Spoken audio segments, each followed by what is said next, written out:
King Charles is continuing to strip Prince Andrew of his lavish lifestyle as the monarch struggles to remove his brother from the royal lodge. The royal collection, which owns quite a lot of the treasures inside there, may say, well, we can't be confident that this place is safe anymore, and they'll start taking the paintings and some of the furniture away, biographer Robert Hardman said on the Palace Confidential podcast. The king is very conscious that royal lodge is not entirely in his gift, he noted. It's a crown estate property and the crown estate ultimately answers to the government. Andrew resigned from duties in 2020 and the Duke of York lost his HRH status in 2022. Due to Andrew no longer working for the royal family, there has been a push for the disgraced figure to live a life independent of the royal family and their resources. That's a house that has always belonged to someone who performs public duties on behalf of the nation.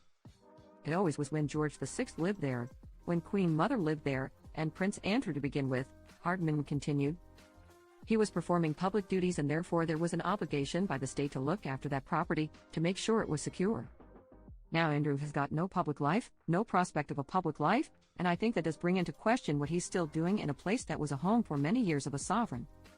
OK previously reported an insider claimed Andrew hired his own personnel after Charles decided to stop paying for his protection team.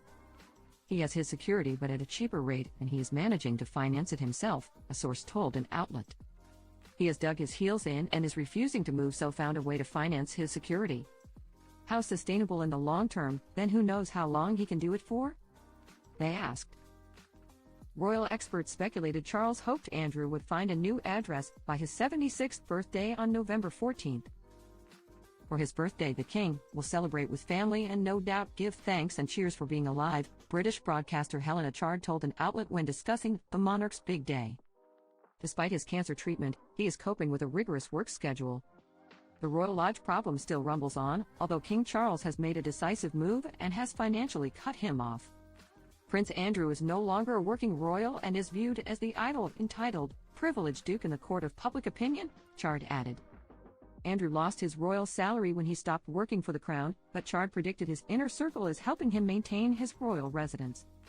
King Charles recognizes that Andrew is fragile but also acknowledges that he has inflicted a lot of upset on himself by making appalling judgments, tragic interviews and more, Chard explained.